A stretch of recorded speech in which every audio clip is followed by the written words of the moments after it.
Treasury, Timothy Geithner has his work cut out for him, certainly. More than 70,000 job cuts yesterday alone. Today, we're already talking about companies like Corning announcing layoffs. So what can the president do about the deepening recession? Joining me now from Washington is Republican Congressman and former presidential candidate Ron Paul. Good morning, Congressman. Great to talk to you this morning. You know, some libertarians called the first financial bailout the Patriot Act of Finance. Now we're looking at a stimulus package that is going to be even bigger by all accounts. And a lot of economists seem to say that a massive spending package is needed to get the economy moving again. You're against it. Explain.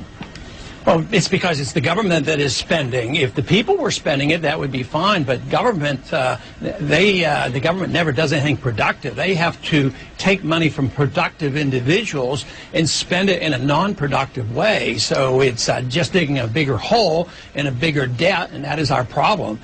This stimulus package is going to cost each and every American $6,700 of more debt. So how can that be beneficial? If debt was the answer, we would have never had our problem, because we've been doing, you know, a lot of deficit financing here for the past 8 years, and it got us into the trouble. So all this plan of more government stimulus and more inflation, it's absolutely the wrong way to go. We're doing exactly what we did in the 1930s. So we are taking a recession and working very hard at trying to turn it into a depression. Well, when we're talking about 7.2% unemployment on the national average, 10% in some states that have been hit hard, especially in the manufacturing sector. What is the answer then for so many people who are out of work?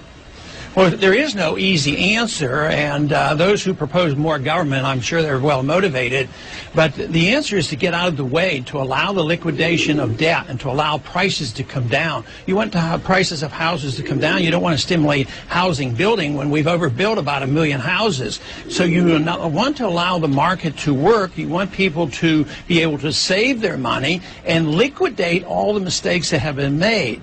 Governments make mistakes when they keep interest rates artificially low and they spend too much money. And if you don't erase those mistakes, you just get a bigger hole for ourselves. I see your point, but you're basically telling people that, you know what, the majority of Americans sort of have to suck it up, realize that we've been living well beyond our means, and go back to almost a 1960s standard of living. How is that really going to be a realistic pitch?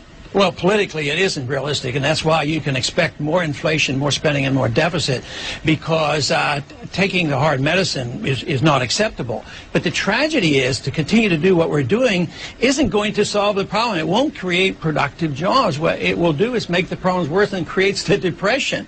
What we're worried about right now, at least I am, is that it's even worse than the 30s, because we're on the verge of destroying the dollar. So if you think the financial crisis is bad and the financial system isn't working, wait till you find out when the dollar doesn't work. And that's what the markets are telling us right now. People are still hanging on to treasury bills, but that's the last thing they're hanging on to. And when they finally reject the dollar and go into assets of real value, you're going to see a calamity, because it's going to be a lot worse than what we're having today.